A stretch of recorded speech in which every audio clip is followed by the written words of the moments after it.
on lives and property through compliance with building codes and standards. I propose 2.4 billion for the regulation and development of the construction industry, thus reinforcing safety, quality, and accountability across the sector. Allow me now to turn to the other pillar, that is universal health coverage. Mr. Speaker, universal health coverage, UHC, is central to Beta's social contract. Equitable access to quality health services is essential for human capital, productivity, and poverty reduction. Towards this end, I have proposed 177.2 billion to the health sector to advance UHC and strengthen essential services. Key allocations include 8.6 billion salaries for UHC staff, 19.1 billion for primary healthcare fund to finance frontline services. Mr. Speaker, to reduce the burden of communicable diseases and advance immunization, I am proposing 18.5 billion for the Global Fund and 6.4 billion for vaccines and immunization program. This investment will protect children and communities and reduce health-related economic shocks. Mr. Speaker, tackling cancer and other chronic illnesses requires focused investment.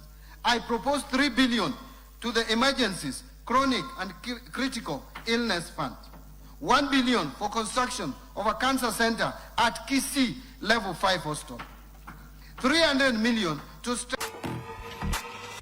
So many choices. Sometimes it's nice not having to make any. Get maximum protection and fragrance. Nivea Men Deep Dear.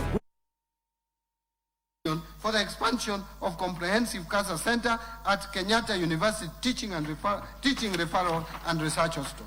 These measures will expand diagnostic and treatment capacity across the region, given that we are leading as a leading hub in terms of health in this region. Mr. Speaker, to improve tertiary healthcare, I propose 45.3 billion for our referral hospitals. Additional targeted investment will include the following: 470 million for the construction of Kenyatta National Hospital Burns and Pediatrics Center, 300 million for innovations and replacement of obsolete equipment at Kenyatta National Hospital, and 2 billion for construction of a new 2,000-bed multi-speciality at Moi Teaching and Referral Hospital to expand capacity and improve health outcomes. Mr. Speaker, to ensure reliable supply chains and strengthen human resources, I am proposing 20.9 billion for Kenya Medical Supplies Agency, KEMSA, 3.1 billion for the Kenya Medical Research Institute, 1.3 billion for the Integrated Reproductive Health Program, 500 million for family planning and reproductive health commodities, and 600 million for equipment at the National Blood Transfusion Services.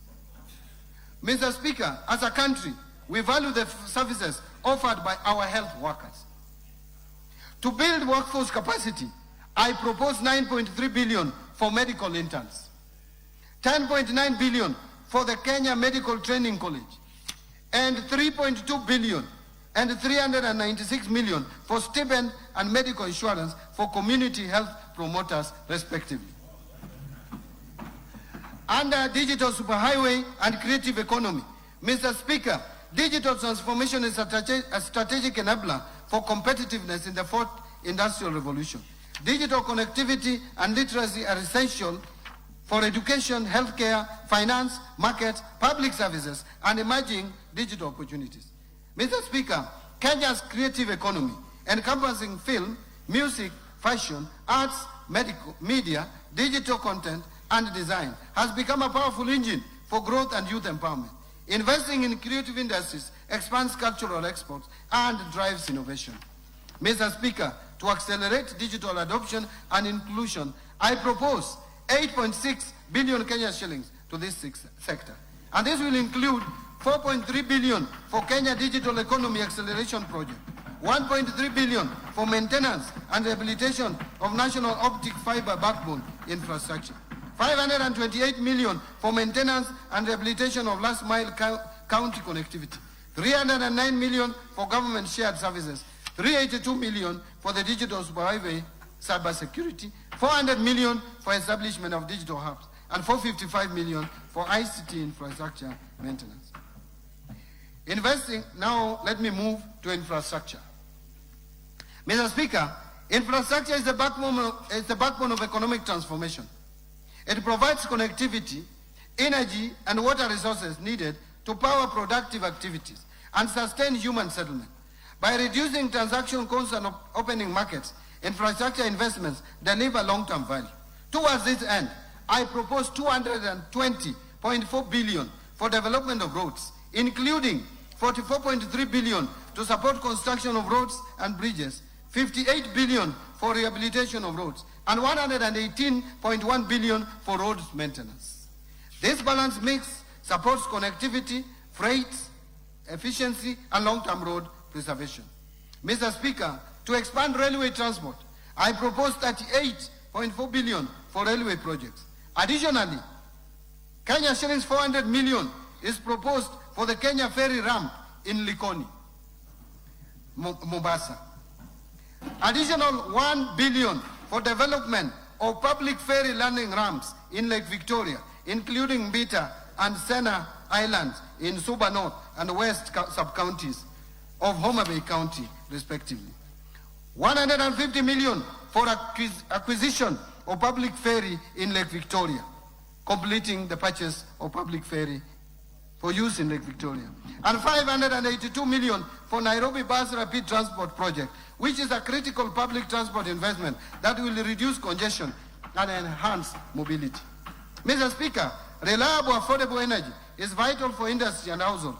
I propose 30.9 billion to the energy subsector, including 7.5 billion for the national grid system, 20.2 billion for rural electrification, and 3.2 billion for alternative energy technologies. These allocations expand access, lower costs, and promote sustainable growth. But I wish to add that a lot of energy projects will be financed through National Infrastructure Fund because they are commercially viable. And I want to turn to education. Education. Yes. Yes, I'm turning now to education. Improving education outcomes. Mr. Speaker, Kenya's future depends on developing strong human capital. And to this end, we will continue to strengthen quality learning, training and research, promote equity and inclusivity, scale up investment in education, fortify the system against emerging technological and labor market shift, as well as fortify education to industry linkages, thus ensuring skills match demand. Mr. Speaker, I propose 784.5 billion for the education sector. Mr. Speaker, a lot has been said about defunding education. But in 2026-27, we are proposing 784.5 billion shillings, which is 26.4% of the ministerial budget. Compare that to 2021-2022 budget, before this administration came into office. The budget for education was 526 billion shillings. That has increased now by 49%. And it was 24.5% of the ministerial budget. Now it is 26.5% of the ministerial budget. Therefore, Mr. Speaker, it is not correct that this government, this administration is defunding education. In fact, we are funding it more.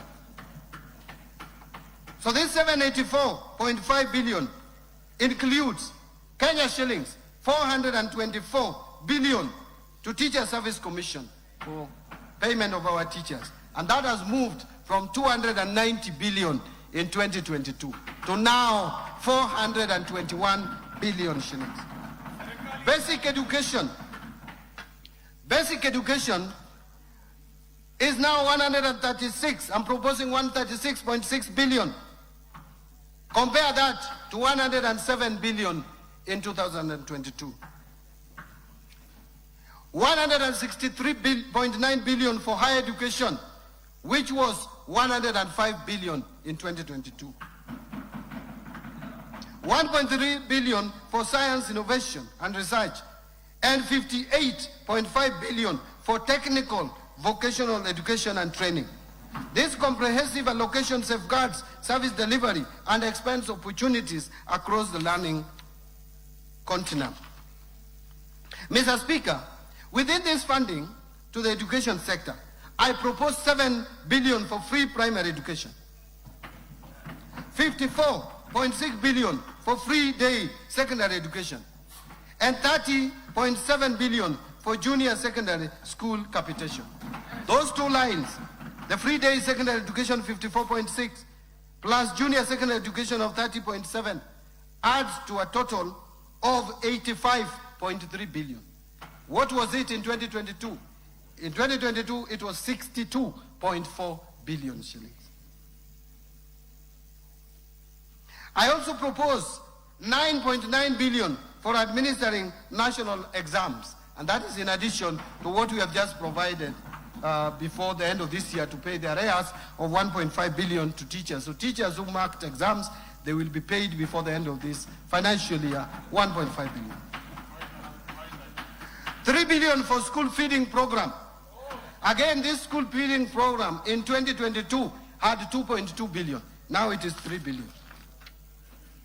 Mr. Speaker, I am proposing 4.9 billion to be provided for conversion of 20,000 intern teachers into permanent and pensionable from January 2027.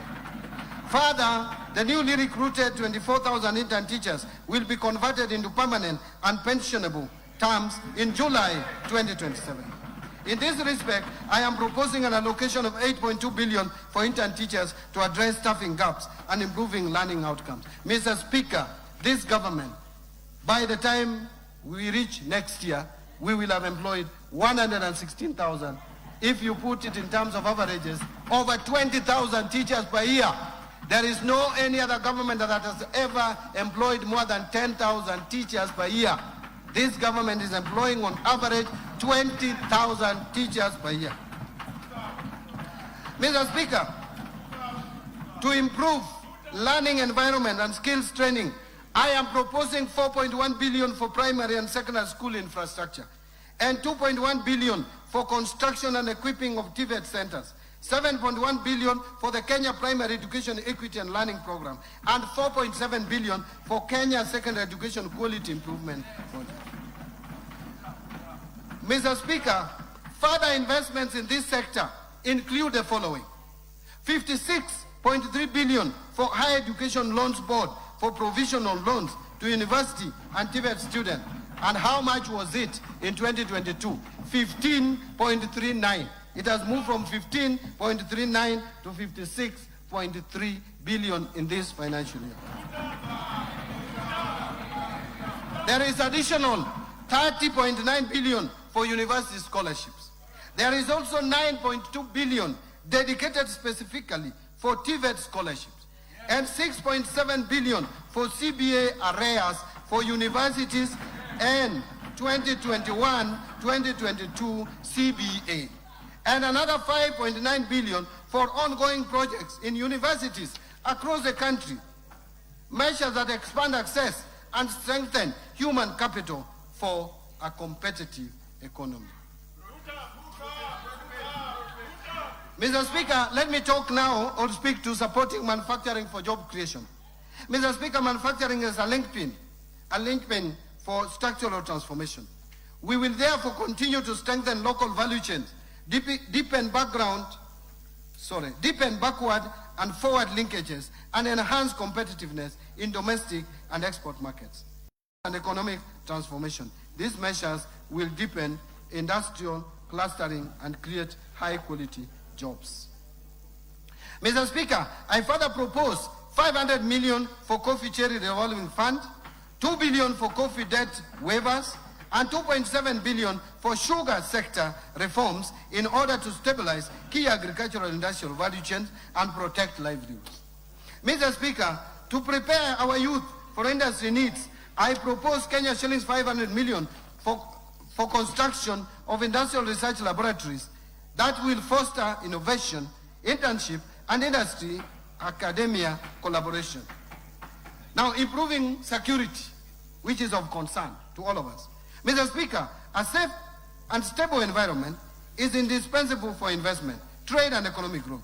I therefore propose 252.1 billion for defense, 144.7 billion for the National Police Service, 64 billion for the National Intelligence Service, 63.9 billion for internal security and the national administration, and 42.6 billion for prison services. And these allocations strengthen national security and uphold the rule of law.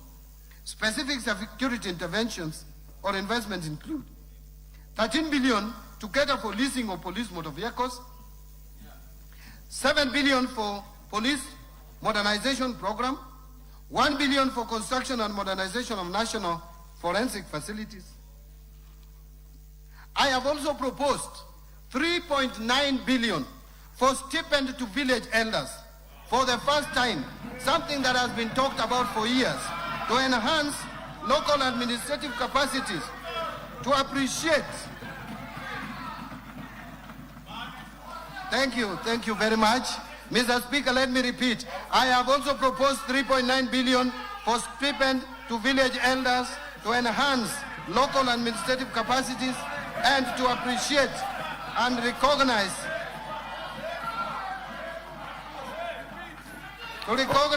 the role played by village elders in helping address security and other societal challenges. Mr. Speaker, allow me now to turn to protecting the vulnerable groups in our society. Mr. Speaker, social safety nets remain central to BETA's objective of poverty reduction and inclusive growth. Strengthened safety nets protect livelihoods, create pathways out of poverty, and enable economically excluded households to participate in productive activities. In this regard, Mr. Speaker,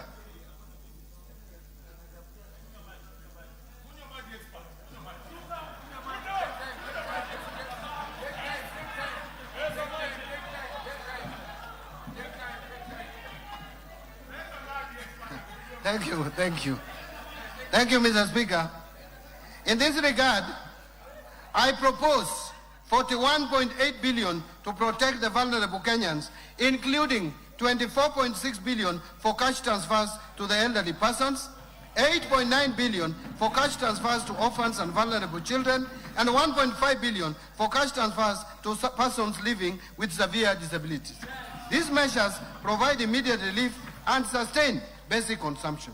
And Mr. Speaker, the allocation also includes 4.3 billion for the Kenya Hunger Safety Net Program, 550 million for the National Fund for the Disabled of Kenya, 1.1 billion for the Child Welfare Society of Kenya, and 200 million to support autism and albinism programs in order to strengthen social protection and community support systems.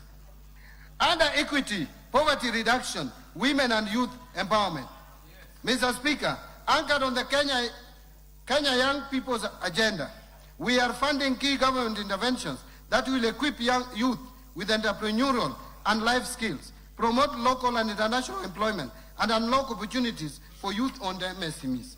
Mr. Speaker, the government will also fund initiatives that advance gender equality by promoting meaningful inclusion of women in decision-making, enhancing their economic empowerment, and in intensifying efforts to eliminate gender-based violence and harmful practices such as female genital mutilation. Mr. Speaker, to empower youth, women, and constituencies across the country, I propose 110. My work is easy because I use ClickUp. Here's how I get perfect notes from every meeting. I click this toggle to send my AI note taker to my meetings, even if I can't attend. My AI note taker records the entire meeting and creates a full transcript. Timeliness, excellence, and sustainability guide our journey to academic and moral excellence. Tharaka University has shaped my character, strengthened my values, preparing me for a great future. Imagine. This investment will spur skills development, civic engagement, and growth in creative industry. Mr. Speaker, to support women and girls, I propose 402 million for the Women Enterprise Fund and 4.9 billion for the National Government Affirmative Action Fund to enhance their inclusion, dignity, and economic participation. Mr. Speaker, to promote regional equity and strengthen local development, I propose 61.8 billion for the National Government Constituency Development Fund, 10.3 billion for the Equalization Fund to finance programs in marginalized areas, and 10.5 billion for the Kenya Devolution Support Program number 2. In stimulating tourism growth, sports, culture, recreation, and arts. Mr. Speaker, sports and arts are vital for national identity, youth empowerment, and economic diversification. We will therefore promote sports at all levels, enforce international anti-doping standards, and commercial and indigenous knowledge to create livelihood opportunities. To harness national talent and promote Kenya as a regional cultural hub, I propose 45.6 billion for sports, culture, recreation, and tourism, including 25.2 billion for sports, arts and social development fund, 14.3 billion for the tourism fund, and these allocations will stimulate jobs, community development, and foreign exchange earnings. Under environment protection or environmental protection, water and natural resources, Mr. Speaker, environmental conservation, climate resilience, forest reforestation, biodiversity protection, and land restoration are central to sustainable development. Access to clean water, improved sanitation, and expanded irrigation are equally crucial for health, productivity, and agricultural growth. Towards this end, I propose an allocation of 124.8 billion for the cluster. And Mr. Speaker, to safeguard ecosystem and tackle climate risk, I propose 13.4 billion for forest resources conservation and management, 1.7 billion for forest research and development. I also propose 3.2 billion for tree growing campaign. Mr. Speaker, I further propose 4.7 billion for environment management and protection, 8.9 billion for the Kenya financing locally led climate action project, FLOCA, and 1.8 billion for meteorological service. Mr. Speaker, in order to support solid waste management in Nairobi, I propose 2.5 billion and 1 billion for the removal of asbestos as well. Additional targeted allocations in this sector include 13 billion for wildlife security, conservation and management, 1.2 for wildlife research and development, 1.1 billion for human-wildlife conflict compensation, 800 million for wildlife insurance. And these investments protect natural capital that underpins tourism and rural livelihoods. Mr. Speaker, to expand water infrastructure and ensure water security, I propose 51.5 billion for water and sewerage infrastructure development, 6.3 billion for water resource management, 2.5 billion for water storage and flood control.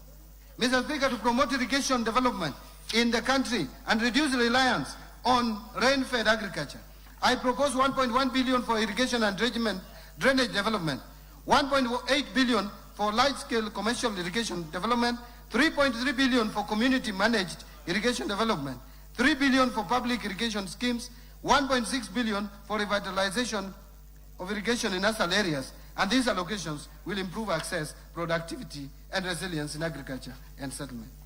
Now, improving governance and sustaining the fight against corruption. Mr. Speaker, strong institutions and adherence to the rule of law are prerequisites for sustainable development. Effective governance strengthens investor confidence and ensures efficient delivery of public services. To strengthen accountability and the rule of law, I propose 5.1 billion for the Ethics and Anti-Corruption Commission, 7 billion for the Office of the Director of Public Prosecutions, 6 billion to the State Law Office, 9.8 billion for the Office of the Auditor General, and these allocations will intensify anti-corruption efforts and reinforce public sector integrity. Mr. Speaker, to enhance parliamentary oversight and legislative functions, I propose 50.9 billion for Parliament. Further, to support administration of justice, I propose 30.4 billion for the judiciary. These allocations are essential to uphold democracy, transparency, and citizen trust in public institutions. Now, allocations to county governments. Mr. Speaker, the government remains committed in supporting devolution through intergovernmental fiscal transfers in line with Article 202 of the Constitution. I therefore propose to allocate 428 billion in equitable share which shall be transferred to their respective county governments as per the first basis formula during the financial year 26-27. The 428 billion represents 21% of the most recently audited revenues for the financial year 22-23, way higher than the minimum of 15% prescribed in Article 203 2 of the Constitution. Mr. Speaker, including the additional allocation from the national government share of revenue of 16.6 billion to the proposed shareable of 428 billion, implies that the county governments will receive a total of Kenya shillings 444.6 billion, just a few billions, less than about 5 billion less than what is in the 10-point agenda. Further to this allocation, I have proposed an additional allocation of 57.4 billion from loans and grants from development partners. Mr. Speaker, the National Treasury has developed the draft Public Finance Management Bill 2025, which proposes to amend sections 42 and 191 of the Public Finance Management Act, CAP 412. These amendments aim to provide for submission of two separate bills, one on the county government's additional allocations, national government share of revenue bill, and the other on proceeds from loans and grants from development partners bill. This will mitigate delays in the approval and disbursement of county government's additional allocations. Now let me speak or talk about equalization fund. Mr. Speaker, to support implementation of projects in the marginalized areas, 10.3 billion has been proposed as an allocation to the equalization fund in the financial year 26-27. Mr. Speaker, now I turn to county government pending bills. Mr. Speaker, the growing stock of pending bills in county government poses a fiscal risk. As of 30th June 2025, county governments reported outstanding pending bills of 183 billion. And Mr. Speaker, during its 27th ordinary session, the Intergovernmental Budget and Economic Council, IBEC, approved and adopted the county government's pending bills action plan submitted by the Controller Budget. The Council directed all county governments to customize and implement their respective pending bills action plans to progressively reduce the stock of pending bills. I urge county governments to ensure full implementation of the agreed action plans. Now let me turn to taxation measures. Having talked about expenditure, the money being allocated here and there, now it is the time to see where money is coming from. Taxation measures. Mr. Speaker, following the tragic events of 25th June of 2024, which I hope will never be repeated again in this country, a day that remains etched in our hearts, government was reminded of the need to always listen to the voices of our citizens. As I mentioned at the beginning of this statement, I championed public engagements with Kenyans of all walks of life while putting together this budget and the supporting policy measures. Mr. Speaker, over the last 1 month, focus has been more on the Finance Bill 2026. And like I mentioned, I engaged Kenyans widely in town hall meetings, various media stations, Bunge la Mwananchi at Jivanji Gardens here in Nairobi, Ongara Rongai in Kajiado, comrades at the University of Nairobi, Citizen Digital Express, just to mention but a few. I wish to thank all Kenyans who took time to attend these forums and engage with me. My assurance is that their voices have been reflected in the proposal that I'm presenting today. Mr. Speaker, in preparing these proposals, I have been guided by the overriding principle of placing the well-being of the common Mwananchi first.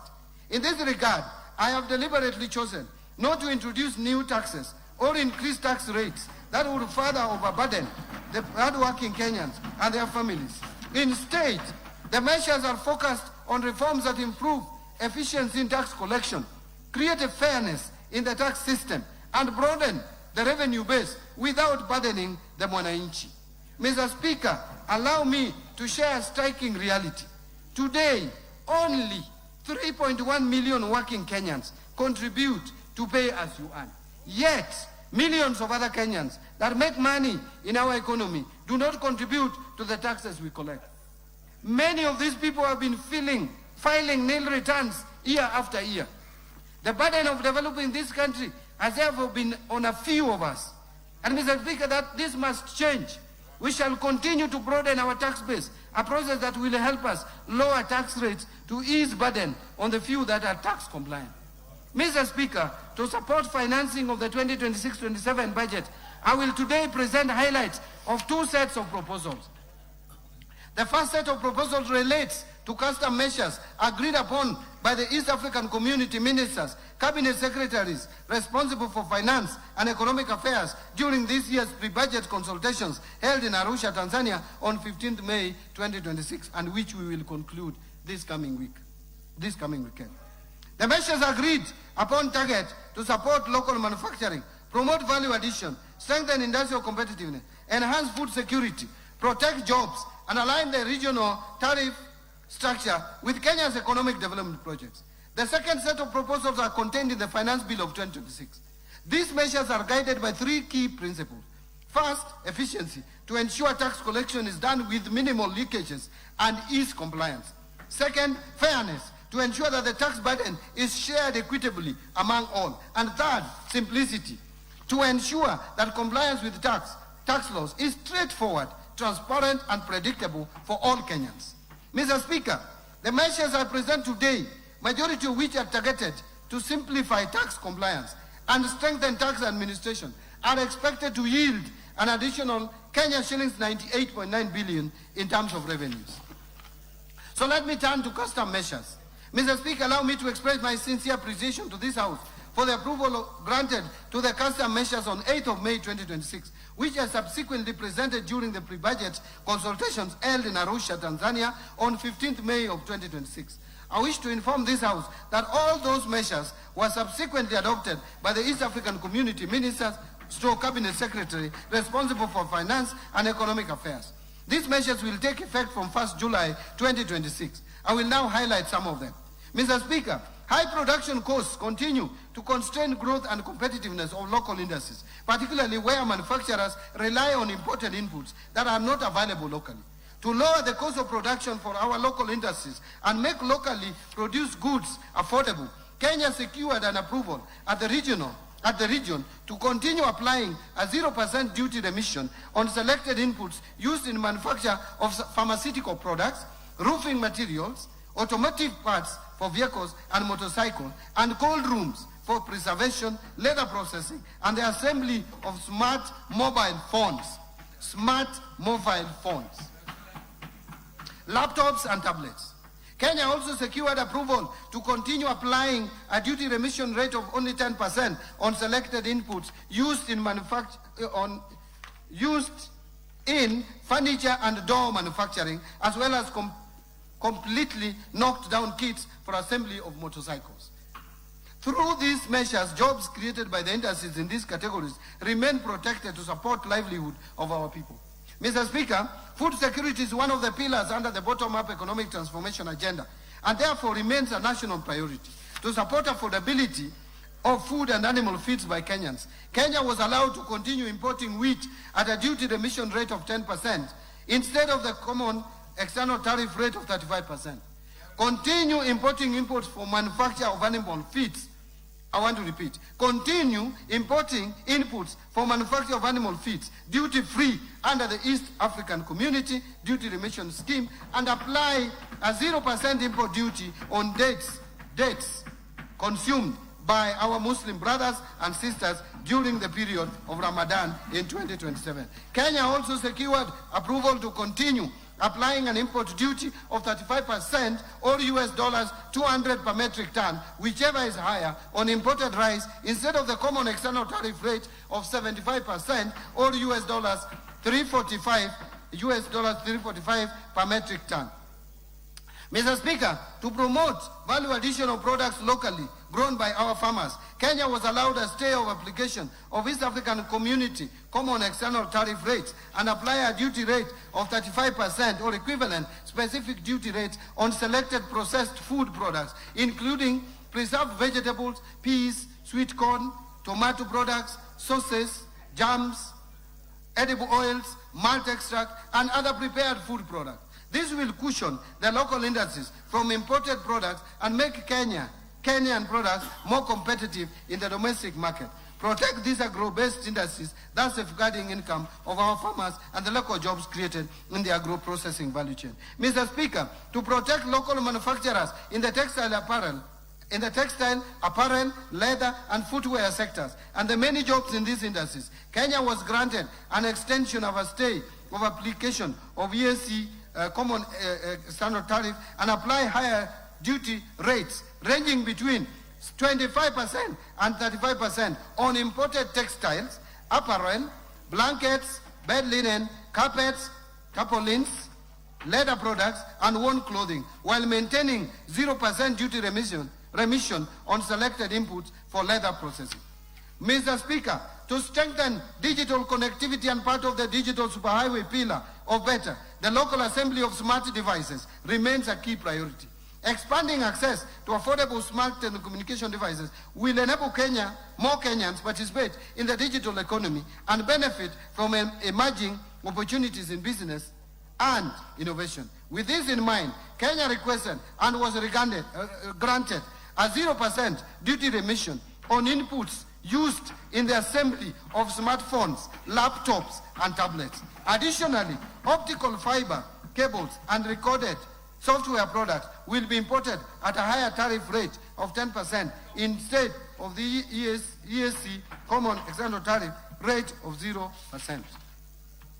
Mr. Speaker, to lower the cost of construction materials for the delivery of affordable housing as part of BETTER priorities, Kenya was allowed to continue applying 0% duty remission on selected inputs for the manufacture of roofing materials and related industrial products. Further, to protect local industries that manufacture steel products, aluminum products, pipes, electrical equipment, ceramic tiles, and other construction materials, Kenya was also allowed to continue applying stays of application at duty rates ranging from 25% to 35%, together with equivalent specific duty rates where applicable, to discourage under declaration of import values.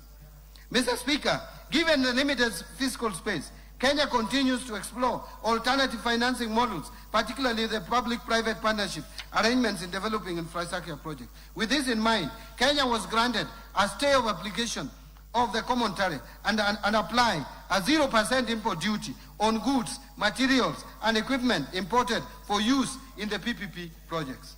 Mr. Speaker, local assembly of motor vehicles and the manufacturing of automotive parts continue to create jobs. There's nearly 678,290,000 kids under 5 around the world. But what's so important about being 5?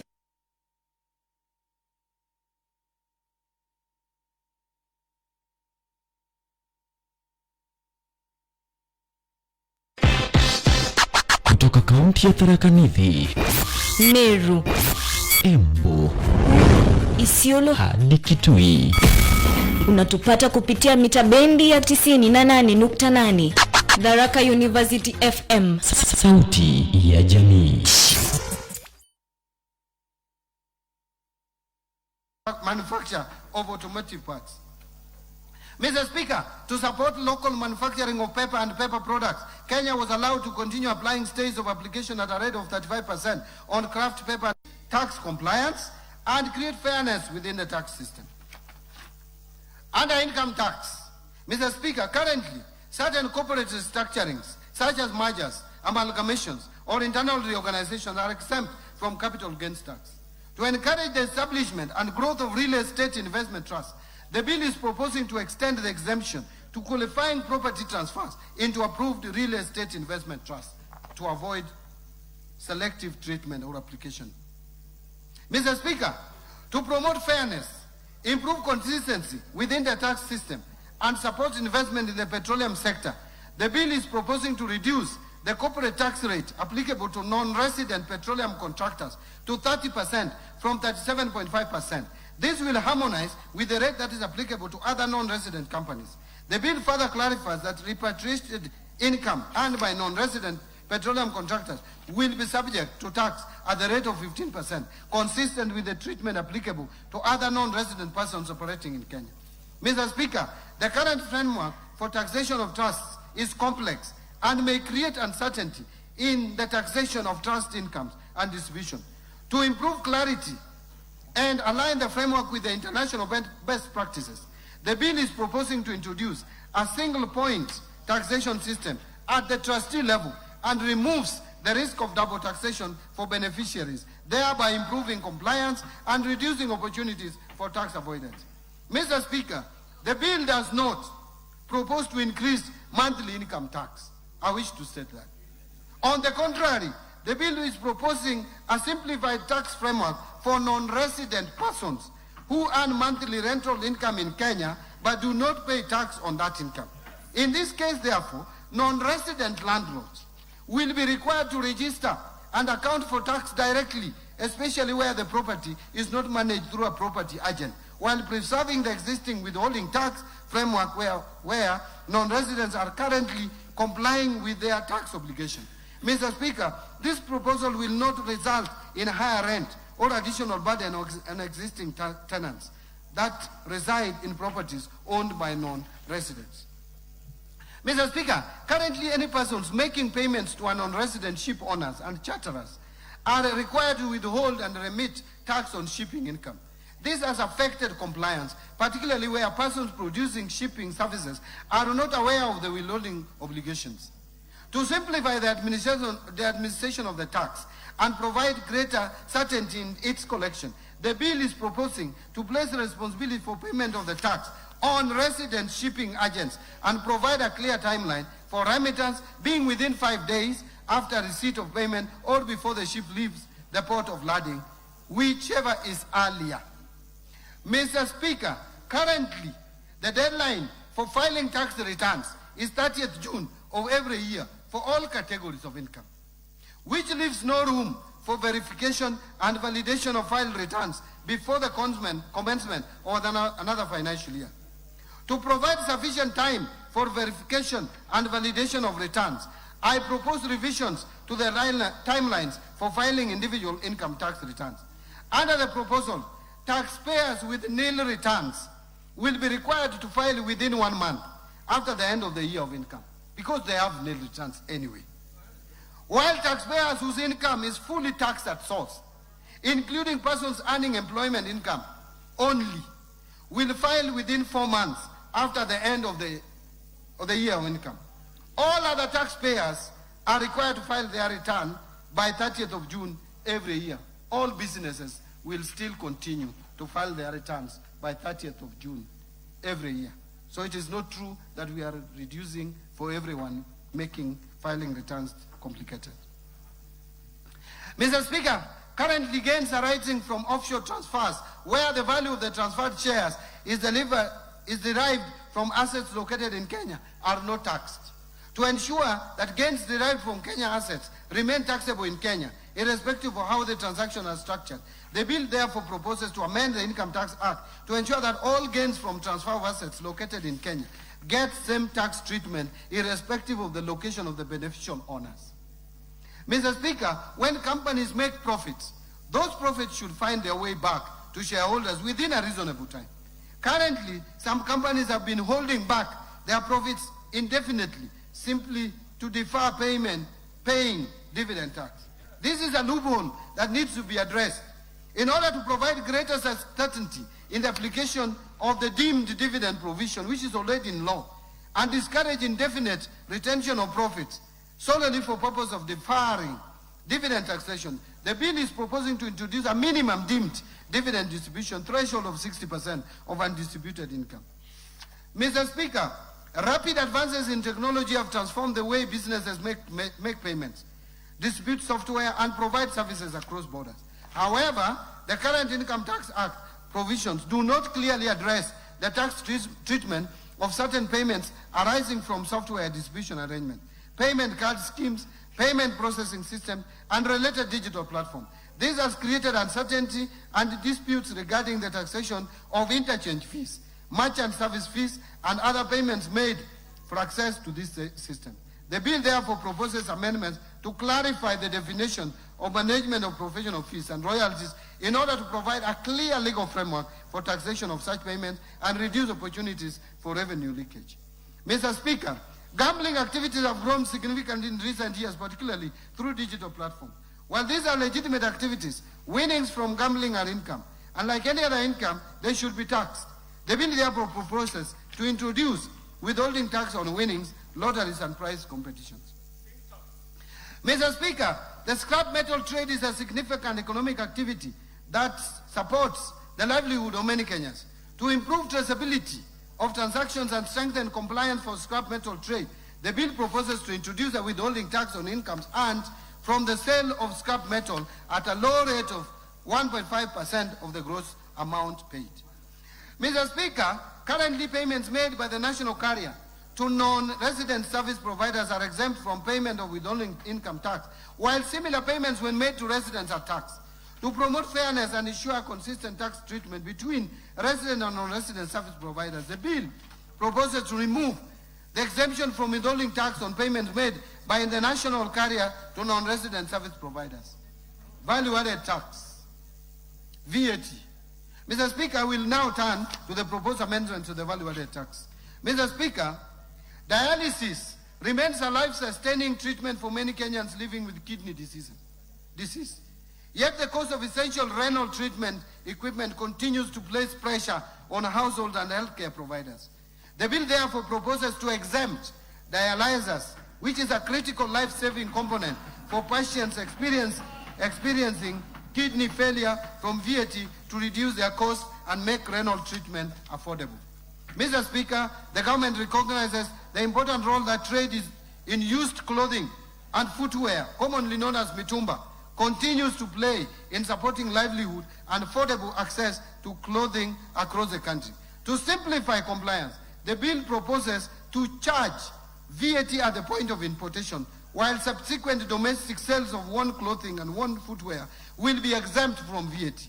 This means that mitumba traders selling to everyday Kenyans will not be burdened with VAT obligations. Contrary to what is being said out there, we are making mitumba more and more cheap because there will be no multiple VATs. You only pay once at the point of entry. Mr. Speaker, currently passengers arriving at the ports of entry in Kenya are allowed VAT exemption on value of goods not exceeding only $300. This threshold has remained unchanged and has not kept pace with the current realities. The bill therefore is proposing to increase the VAT exempt threshold on value goods for passengers arriving at the ports of entry from $300 to $2,000. Mr. Speaker, the scrap metal sector plays an important role in supporting local manufacturing and recycling activities, but presents us significant challenges in administration of input VAT. To simplify VAT administration within the sector, while complementing the withholding income tax framework proposed under the Income Tax Act, the bill therefore proposes to exempt scrap metal from payment of VAT. Mr. Speaker, public-private partnership continues to play an important role in the delivery of strategic infrastructure projects across the country. To reduce the cost of implementation of the project, the bill proposes a VAT exemption for goods and services imported or procured locally for use solely in the approved public-private partnership infrastructure projects. Mr. Speaker, the rapid growth of digital payment platforms has created uncertainty regarding the VAT treatment of certain payment facilitation and processing services. While these services support financial transactions, they are distinct from the underlying financial services. The bill therefore seeks to clarify that core financial services, including money transfer services such as M-Pesa, will remain exempt from VAT, while platforms that facilitate services such as merchant acquiring, payment gateway, aggregation, and settlement services will not qualify for exemption. Mr. Speaker, to promote consistency in the treatment of input VAT and support proper administration of the VAT framework, the bill is proposing to require adjustment of input VAT previously claimed where goods that were intended for taxable supply subsequently become exempt while still in stock. Mr. Speaker, Kenya's tax expenditure was estimated at 286 billion, or 1.8% of GDP in 2024, a decline from 368 billion, or 2.4% of GDP in 2023. But Mr. Speaker, to further reduce tax expenditures, I propose to rationalize some of the existing incentives, such as to remove VAT exemption on certain goods and services currently exempt, including denatured ethanol, direction finding compass, affordable housing construction inputs, tourism facility construction inputs, and aircrafts of Chapter 88, excluding parts and large aircrafts of over 2,000 kilograms. These are what we call choppers, helicopters. We are removing them from VAT exempt. But aircraft parts will still enjoy VAT exemption. To exclude from VAT exemption spare parts applicable to official aid-funded projects to reduce opportunities for misuse of the exemption. So we exempted the vehicles, but not the parts. Transfer selected supplies from zero-rated status to VAT-exempt status in line with the national tax policy objective of limiting zero-rating primarily to export. To exempt mobile phones from VAT as part of the simplified taxation framework for mobile phones outlined under the proposal under Excise Duty Act. So when we talk of excise duty on phones, moving from 10% to 25%, they talk about that, but they fail to say that we are removing VAT on mobile phones from 16% to nothing. So the above measures are expected to further lower tax expenditures as a share of GDP, hence revenue collection. Excise Duty Act. Mr. Speaker, we now turn to the proposed amendments to the Excise Duty Act. Mr. Speaker, currently, more Kenyans are drinking bottled water in both urban and rural areas. The bill is proposing to remove excise duty of 6 shillings and 41 cents. Essential tools for enhancing communication, access to information, and delivery of services. They support among others education, businesses, financial services, e-commerce, healthcare, and social interaction, while also promoting digital inclusion, productivity, and social economic development.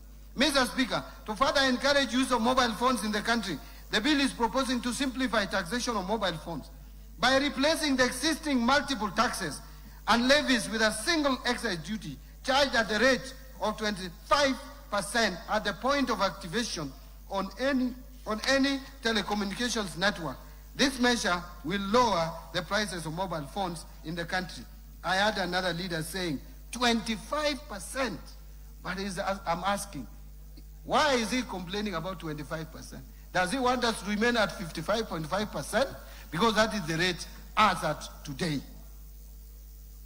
Mr. Speaker, in recognition of health risk associated with excessive sugar consumption,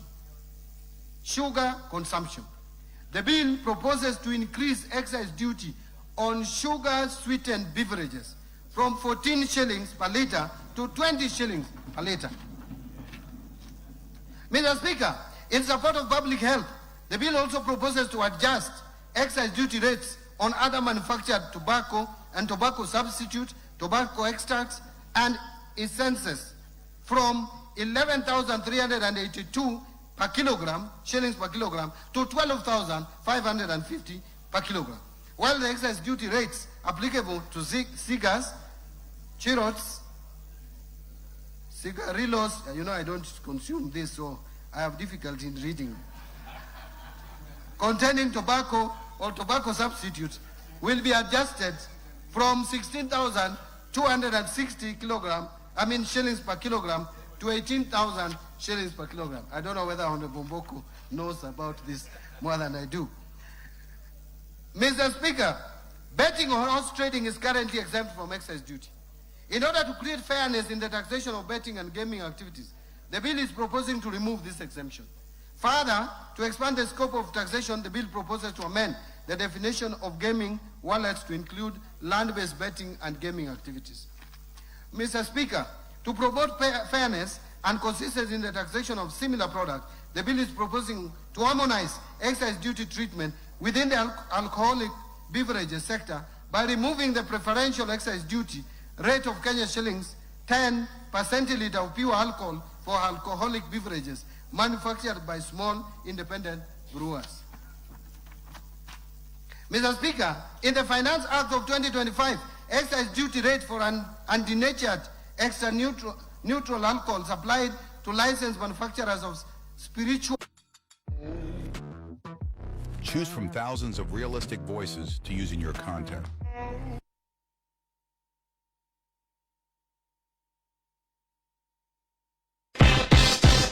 Kutoka kaunti ya Tharaka Nithi, Meru, Embu Isiolo hadi Kitui. Unatupata kutoka kaunti ya Tharaka Nithi, Meru, Embu Isiolo hadi Kitui. Unatupata kupitia at the rate of 5% of the excise duty value. The bill also proposes to extend excise duty on plastic articles for locally manufactured products in order to promote consistency in tax treatment. And Mr. Speaker, the bill further proposes to establish a clear excise duty taxation framework for vintage and collector vehicles. This proposal relates to vehicles whose year of first registration is at least 30 years before the date of purchase and whose value is at least 10 million shillings. Tax procedures.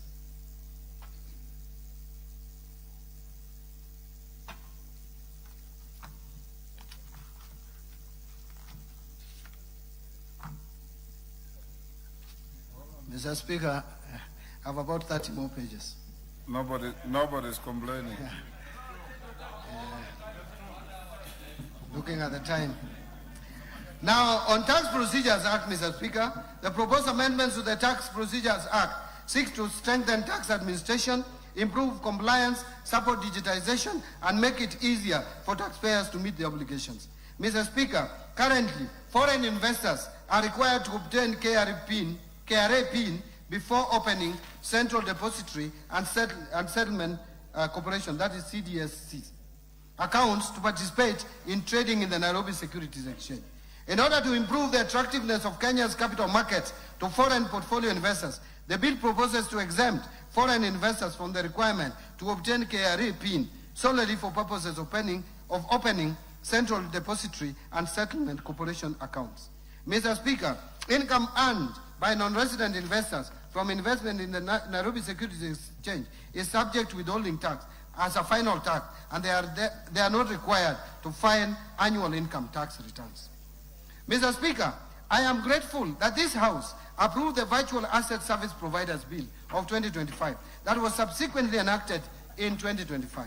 Mr. Speaker, currently there is no reporting framework for virtual asset transactions. In order to address this gap, the bill proposes to introduce a virtual asset reporting framework for virtual asset service providers so as to improve visibility of virtual asset transactions and align Kenya's reporting framework with the international best practices.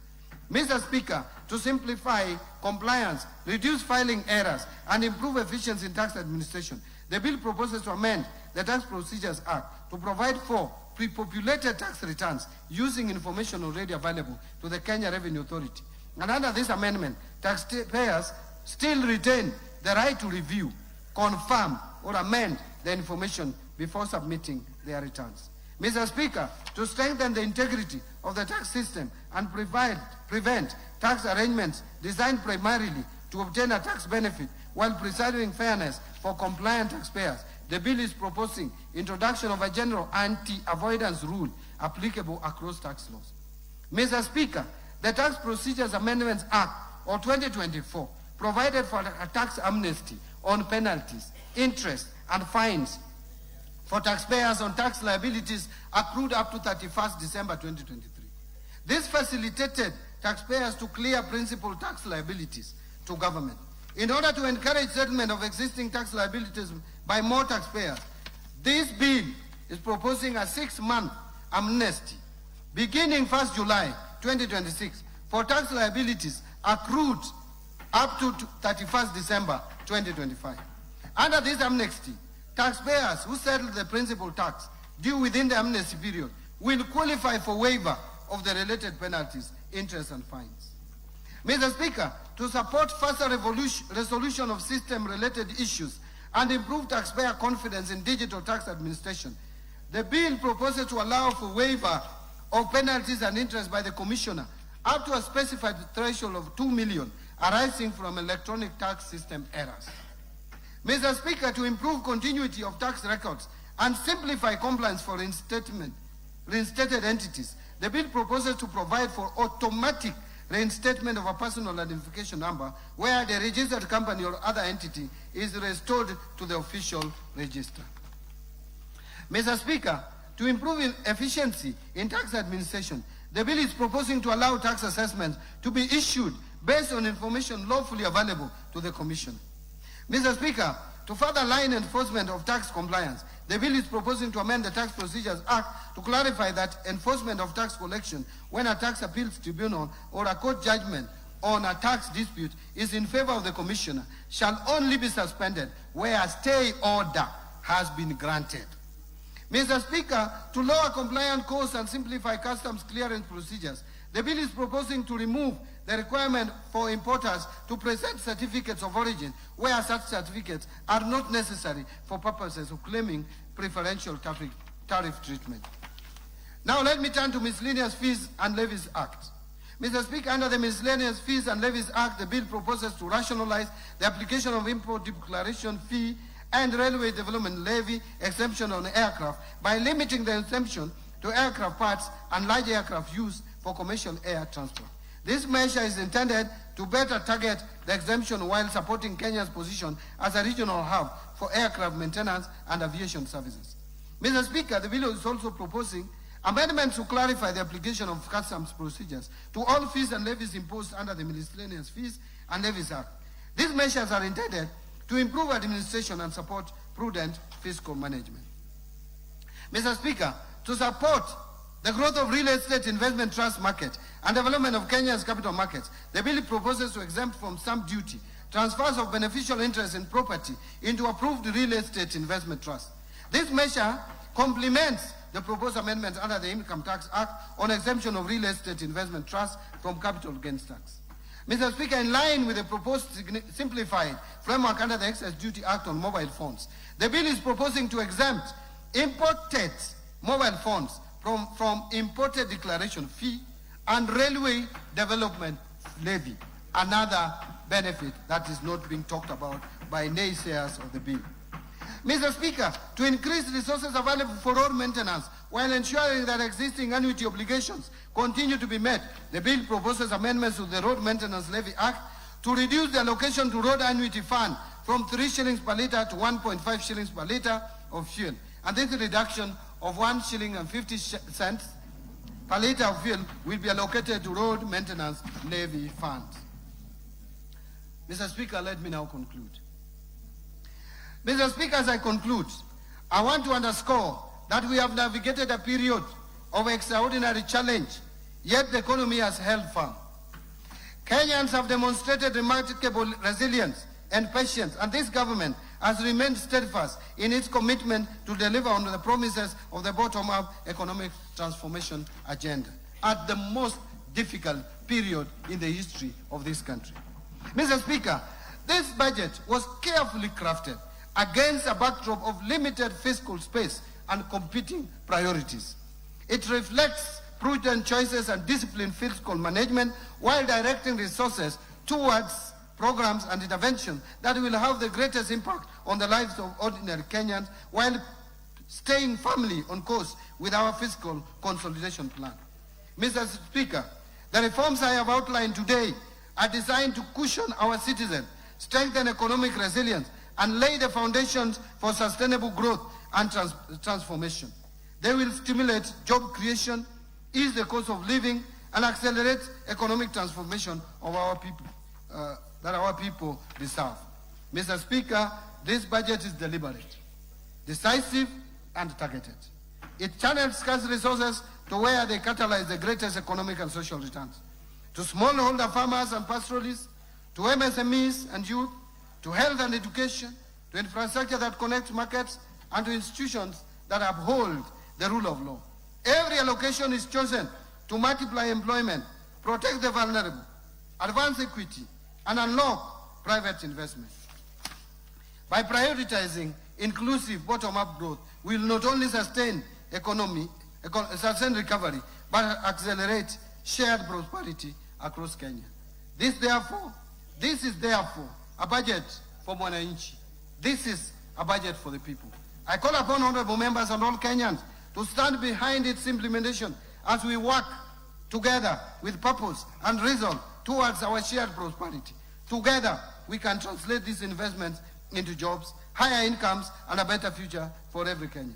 At this point, Mr. Speaker, I wish to thank His Excellency the President, Dr. William Samoei Ruto, and His Excellency, the Deputy President, Professor Kithure Kindiki, for their unwavering support, leadership, and counsel as we prepared this budget. I am forever grateful to His Excellency the President for the support he has given me and my ministry.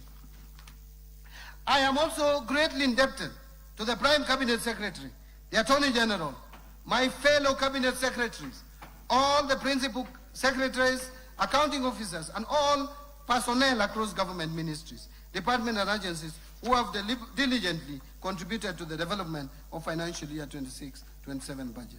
Allow me to thank you, Honorable Speaker of the National Assembly, and your counterpart in the Senate, the majority and minority leaders, and the entire House leadership, including the respective clerks, for supporting the approval process of the financial year 26-27 budget. My sincere thanks to honorable chairs and members of both the Budget and Appropriations Committee and the Finance and National Planning Committee and all other departmental committees of this House, as well as the staff of the Parliamentary Budget Office, for their constructive inputs and leadership during the approval process of this budget. I appreciate in a special way Dr. Chris Kipto, the Principal Secretary for the National Treasury, and the staff of the National Treasury who have worked tirelessly, hard, long hours to ensure that this budget and the supporting documents are prepared as support during the preparation and finalization of the budget for financial year 26-27. My sincere appreciation also goes to the Governor of the Central Bank of Kenya, the Commissioner General of the Kenya Revenue Authority, as well as the management and staff of both institutions, and all MDAs for their valuable contributions to the budget process. My gratitude to our multilateral and bilateral development partners for their continued technical and financial support. I also thank the private sector for their participation and contribution in the budget process. I wish to appreciate the members of the Fourth Estate and all non-state actors for the active engagement and participation in the financial year 2026-27 budget process. Mr. Speaker, I cannot forget to mention this. My sincere thanks also goes particularly to my dear wife, Madam Rhoda Mbadi, and my children who have remained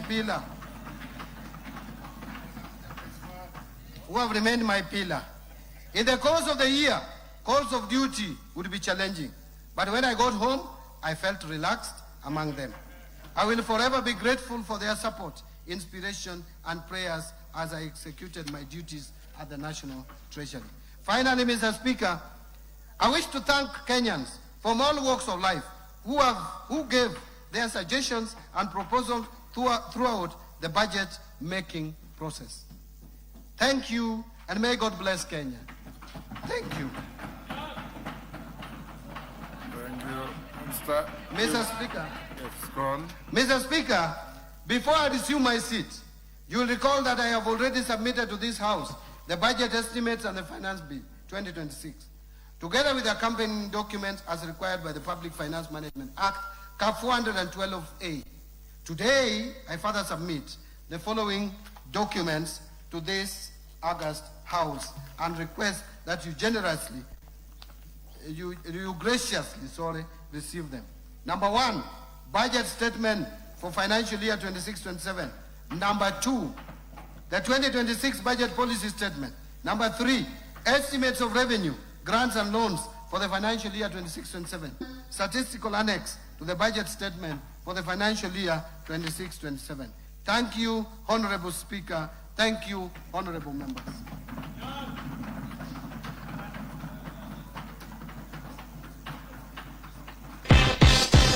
Kutoka kaunti ya Tharaka Nithi, Meru, Embu, Isiolo hadi Kitui. Unatupata